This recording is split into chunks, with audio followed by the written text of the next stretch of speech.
ans, 9 ans. 8 ans, 9 ans, peu importe, l'âge n'a pas d'importance, ce qui compte, c'est l'histoire.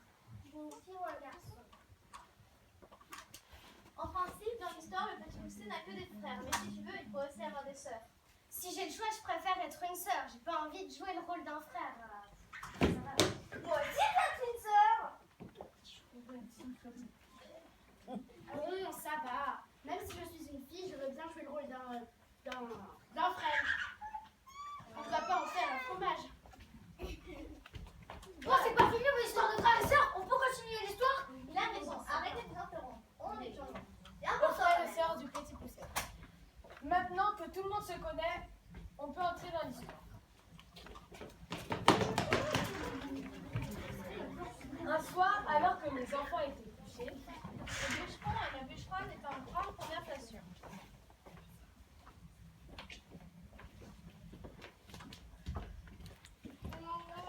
Quelle misère, nous n'avons plus un sou ni de quoi nourrir nos enfants.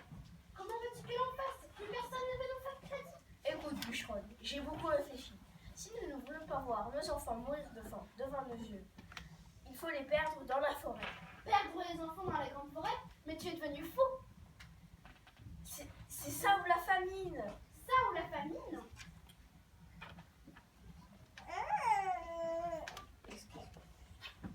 Souffle. Excuse-moi, bûcheron. Excuse-moi, bûcheron.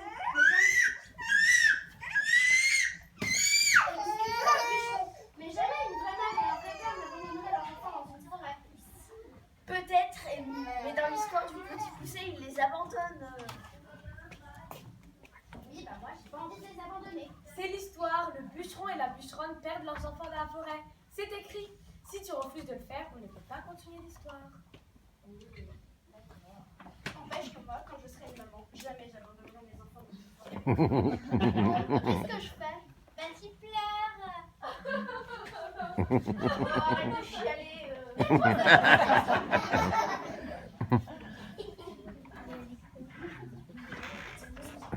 Petit poussé avait entendu la discussion.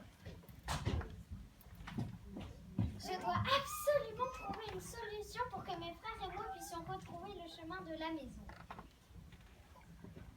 Oh, j'ai une idée! Je vais ramasser des petits cailloux que je déposerai derrière chacun de mes pas, ainsi je pourrai retrouver le chemin de la maison. Lila.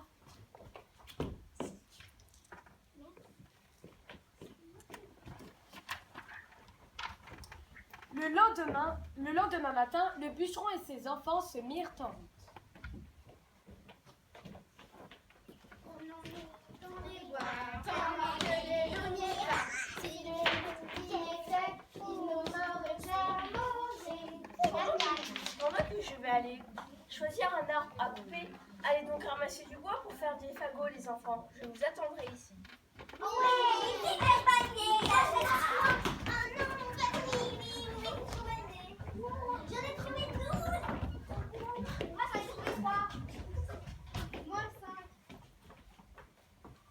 À la fin, ça devient assez long.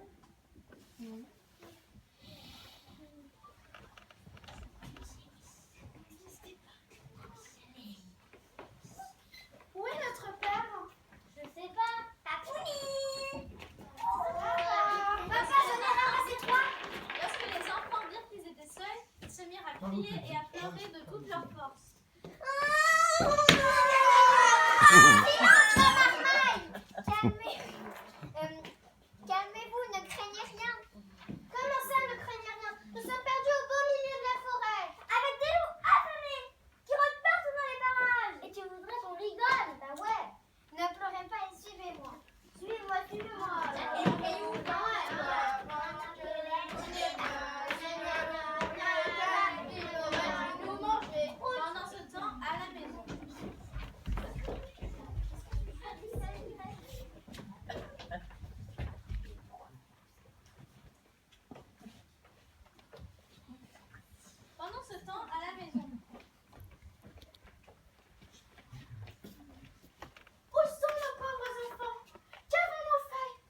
Préfères-tu les voir se tordre le ventre de douleur et souffrir?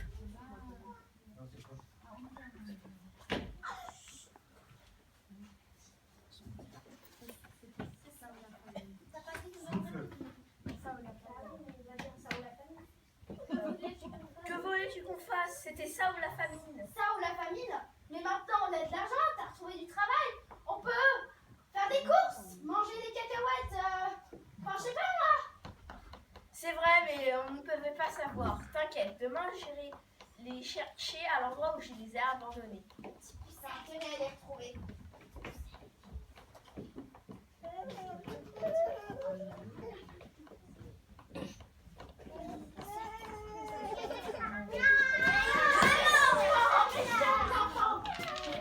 Comment avez-vous fait pour retrouver le chemin de la maison? Je sais pas. C'est le petit poussin qui a eu la bonne idée de semer des petits trucs mûches. Des petits cailloux. Oh, bravo Poussé, tu es génial. Allons prendre un bon repas. Vous achetez des cacahuètes.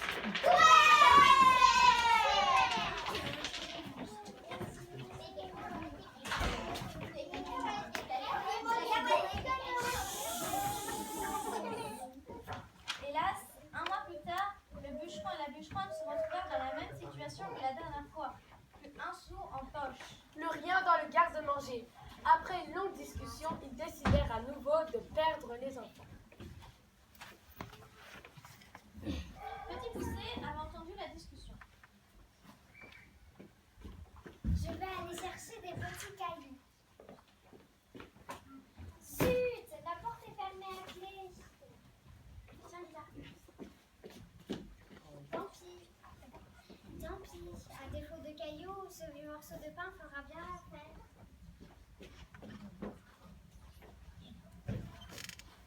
Le lendemain, le bûcheron emmena ses enfants dans la forêt, tandis que Petit Pousset égrenait ses petits bouts de pain derrière lui.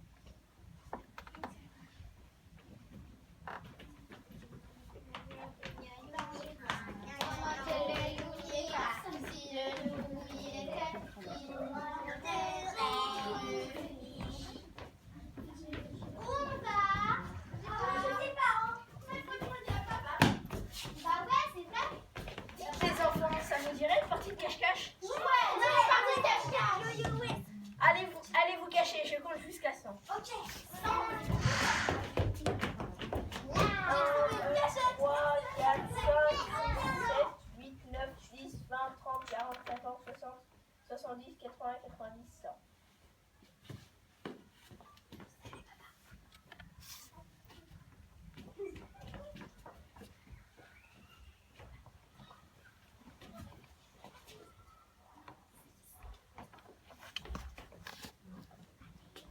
Où est notre père? Je sais pas du tout. Papa? Papa? Papa? Elle est là. Papa? Papa? Papa? Désolée de vous le dire, mais il nous a encore abandonnés. Encore? Mais c'est une manie.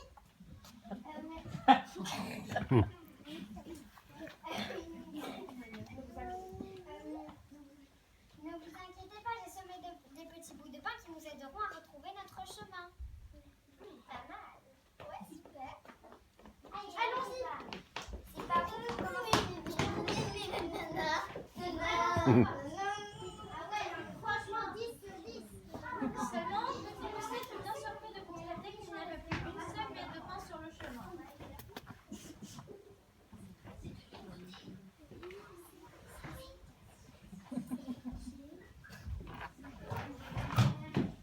Tu es génial, Petit Pousset. Grâce à tes miettes de pain, tu as nourri tous les oiseaux de la forêt. Désolée, je n'avais pas pensé à cette éventualité. Mais comment allons-nous faire maintenant pour retrouver le chemin?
rôle du petit poussé. Lila, tu prends celui de l'une des sœurs. D'accord. Observatrice Lila, tu as été très bien dans le rôle du petit poussé. Mais c'est bien aussi de partager. Continuons l'histoire. Solal, tu reprends la réplique du petit poussé. On en était où? Ah bon, nous verrons bien qui habite cette maison. Ah bon, nous verrons bien qui habite cette maison. Prenons-nous dans les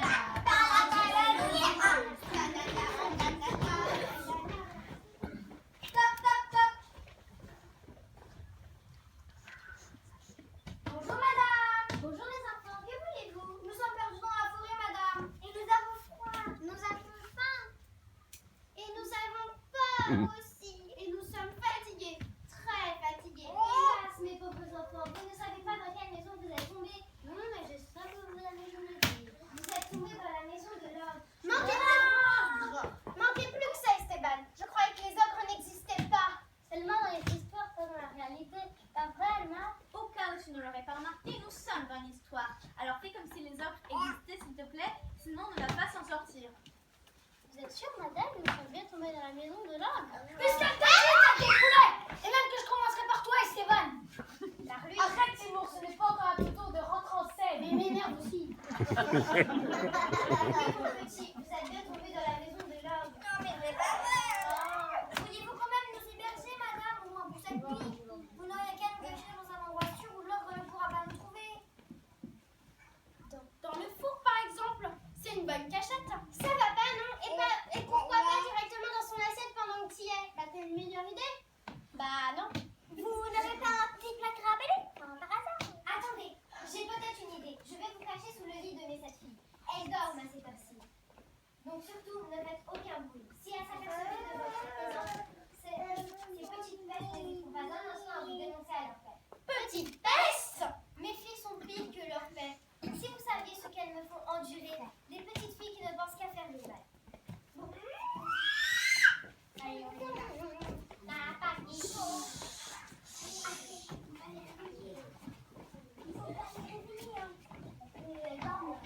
C'est ainsi. L'ogre avait en effet 7 filles, toutes aussi horribles les unes que les autres. Elle n'avait qu'une seule chose en tête, grandir pour partir en chasse des petits-enfants égarés dans la forêt. Après avoir invité les enfants à se restaurer, la femme de l'ogre les cacha sous le lit de ses 7 filles. Surtout, ne faites aucun bruit, les enfants. Ok.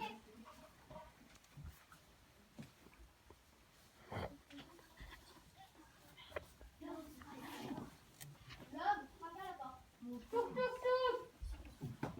J'arrive tout de suite. Salut à toi, femme. Bonjour, comment vas-tu aujourd'hui? Mal. Très mal. Rien à me mettre sous la dent aujourd'hui. Pas même un petit morceau. Rien. C'est la crise. Mais pourquoi tu ne te reconvertis pas assez? Tu n'as qu'à manger du poulet, c'est bon le poulet. Du poulet. Tu veux rire? Moi, ce que j'aime, c'est la bonne chair fraîche. Ça sent la biloche par ici. Quelle vidoche? Ah, je sais, ça doit être la brochette de mouton que vous mettez marinée au four. Non, ça ne sent pas le mouton.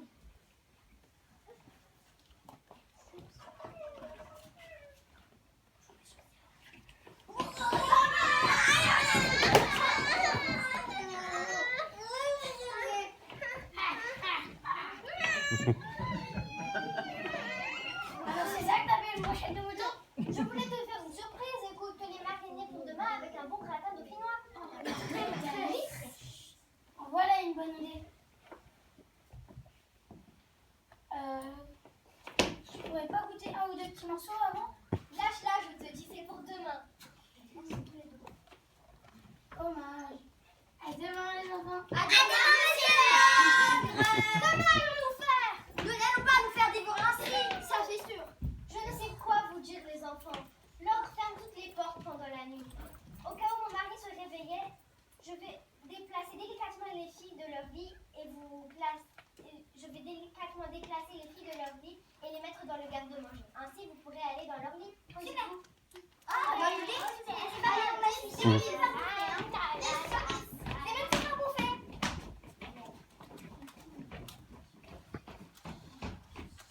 Durant la nuit, excité par l'odeur de chair fraîche, l'ogre se réveilla.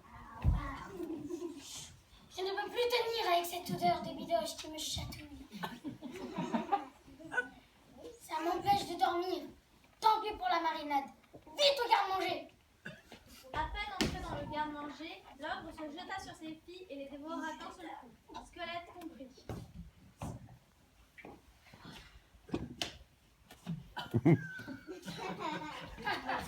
Voilà un repas que je ne suis pas prêt d'oublier. Bon, non, je peux aller me coucher. Ah, voilà un bon repas.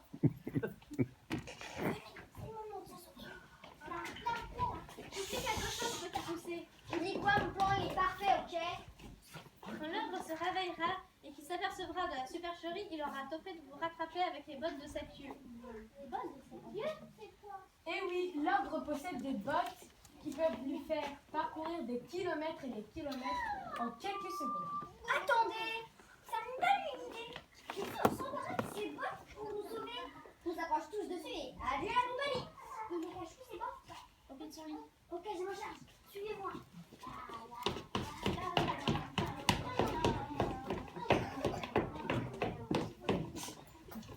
Petit Poucet se faufila sans bruit dans la chambre de l'ogre, s'empara des fameuses bottes, et plus vite qu'il ne faut de temps pour le dire, il s'envola à grande enjambée avec ses frères et sœurs accrochés à ses bras.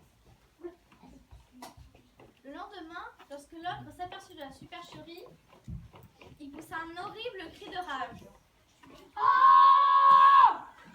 Il poussa un autre horrible cri de rage quand il vit que ses bottes avaient disparu. Il voulut s'en prendre à sa femme, et celle-ci se sauva dans la forêt. Un groupe de chasseurs qui passaient par là virent qu'elle était poursuivie par l'ogre. Ils décidèrent de venir à son secours et ils vidèrent les chargeurs de leurs fusils sur l'ogre qui s'écroula au sol comme une lâche.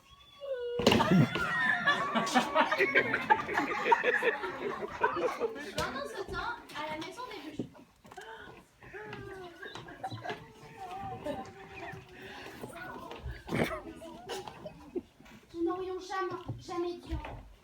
Nous n'aurions jamais dû abandonner nos enfants.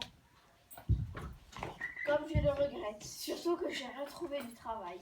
T'inquiète, demain j'irai chercher à l'endroit où je les ai abandonnés. Je te jure que je les retrouverai. Ne fatigue pas, père. Nous sommes de retour. Mes enfants.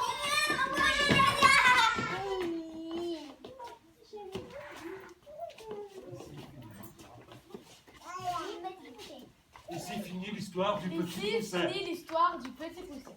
Merci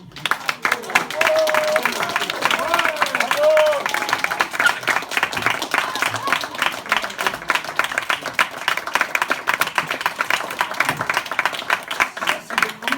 Merci là, nous entendre tous un petit peu. Alors voilà. Bon, en tout cas, j'espère que ça vous a plu. Ça a été la meilleure de l'année, hein, parce qu'on l'a répété, et là, vous étiez très bien. Les applaudissements encore une fois.